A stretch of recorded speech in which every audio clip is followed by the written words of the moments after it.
Ito, ipapakita ko sa inyo kung gaano kasinungaling itong si Marcos.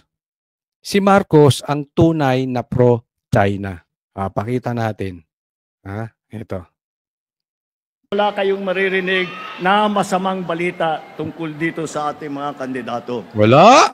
Sigurado ka? Kay Abalos, wala. Kay Lacson, wala. Kay Aimee, wala. Kay Pacquiao, wala. Wala sa kanila ang nagsisip-sip po sa China. What? Wala daw nagsisip-sip sa China. 1 minute later. Bilateral agreement with China, we must continue to engage China. We must continue to engage China. Sa kanya galing. Alam mo to si Marcos, walang isang salita to. Sinabi nga niya, hindi niya papapasukin ng EDCA eh. Ang base militar. Ang Amerikano, anong nangyari? Pagkapasok niya, nagtayo ng EDCA. Ganyan po kasinungaling tong mama na ito. Bang mga solusyon, sasabihin natin, yung United States, pumasok uli kayo dito sa Pilipinas, kayo mag-defend sa atin. Hindi na pwede yun. Bro, what are you talking about, man? Na pumapalak, yung iba pumapalak pa, na tuwan-tuwa, na pagka binobomba po ng tubig. Tuwan-tuwa daw pag pinobomba ng tubig ang mga Pilipino. Ang mga mangingisda, natutuwa daw ang mga Team Suka. Sabi ng ulo ng leader ng Team Sinusuka. Tingnan natin sinong natutuwa. Ang ating mga Coast Guard, kapag hinaharang ang ating mangingisda at ninanakaw sa kanila ang kanilang huli. What? 1 minute later. Simula nung umupo si BBM, sa totoo lang, naging kami, baga lagi na lang kaming sinisita ng mga barko, baga tinatabihan kami. Nung nakaupo pa si Tatay Digong, buhay kami, malaya kami nakakapangisda.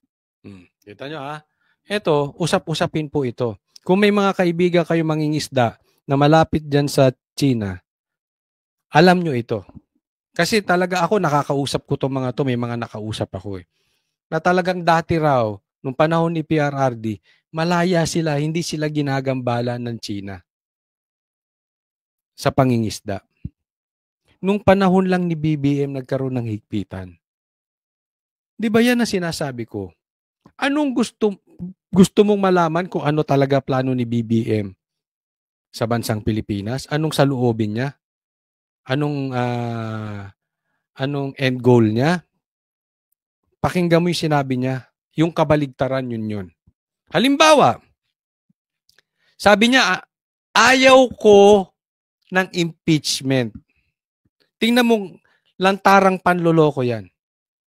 Pero, nagkaroon ng impeachment. Anong sabi ni Kong Alvarez? Walang galaw ang House, ang lower house, ang Kongreso nang walang basbas ng Speaker at ng Presidente. Bibigyan ko kayo ng patunay. Sinong unang pumirma sa impeachment? Anak niya. Ganyan po kasi nungaling niya mama na yan. Pag may sinabi yan, asahan mo yung kabaligtaran. Anong sabi niya kay BP Sara? Best friend forever daw siya ni BP Sara. Walang yan, pinakain mo sa buhaya si BP Sara. Sabi ko sa iyo, lahat ng sasabihin nito si Marcos, kabaligtaran. Ayaw niya sa Amerika, ayaw niya sa US base, pero pinapasok ang EDCA. Sabi niya, huhulihin niya mga smugglers nang bumaba ang presyo ng bigas. May nahuli ba? Doon sa listahan na pinasa? Sila Michael Ma, saan? Saan yung mga, siya lang inaalala ko, ang dami nung listahan, may nahuli ba? May inimbestigahan ba? Ganyan po ito si BBM. Laging kabaligtaran ng sinasabi. Ganyan din dito sa pro-China. Kunwari, bakit? Walang para sabihin talaga kung anong gusto niya. Gusto nitong si Marcos ang impeachment. Wala lang siyang balls para sabihin na gusto niya ng impeachment. So kunwari ayaw niya. To si Marcos gusto rin sa China. Wala lang balls para sabihin na gusto niya ang China. Isipin mo, bakit kontra ang China sa mga mangingisda ngayon na hindi naman ako kontra nung panahon ni PRRD. Malayang nakakapangisda ang ating mangingisda, ngayon hindi na. Marcos is a fake person. Pag sinabi niyan, baliktarin mo, yun ang mangyayari. Tingnan mo. Sa Scalboro. Yun po ang totoo. Yung isa pa itong magnanakaw, ay sinabi niya magnanakaw si Marcos, di ba? Nagsama sila. Ngayon, puri kay Marcos, bakit daw sinisisi, puro daw si Marcos ang sinisisi sa corruption. Samantalang sabi niya dati, billion, trillion ang kinukorrupt ng Marcos. Wala sa kanila ang may bahid ng dugo dahil sa tukhan. What? 1 minute Walang later. bahid ng Enrile dugo would give a na qualified admission dahil sa that human toka. rights abuses were committed, not just against those who sought to oust President Marcos, but against opposition leaders and even journalists. So you're acknowledging that there were human rights violations? Are you acknowledging that there were human rights violation? Ha? Sumasang-ayon ka na merong human rights violation nung panahon ni Marcos? And there were Marcos Sr. killings There's during no martial law. question that there were. Meron daw, sabi ni Enrile. Di ba? Ganyan po, kaplastic tong si Marcos. Lahat na lang nang sasabihin nito, peke. Dapat naman mga Pilipino, matuto na tayo dito sa pambubudol nitong tao na ito. Again, parang si Pacquiao. Pacquiao versus Pacquiao. Ito naman, BBM versus BBM. Ibang sinasabi niya, ibang nangyayari. Paalala ko lang ulit, anong sabi niya? Walang pumasok na baril sa loob ng KOJC. Yung mga pulis niya ron na 5,000 walang baril. Napanood nyo ang mga live naming mga vloggers. Ang daming baril na pumasok. Niloloko talaga tayo ng mama na ito. Ha? Wala talaga ito. I mean, magpapabudol ba kayo? Pero sa tingin ko, gising na ang taong bayan eh. Dahil alam mo, yung speech niya, ito sa kampanya, itong sorties nila, puro ang emojis ay yung tawa. Kulang na lang kung pupwede.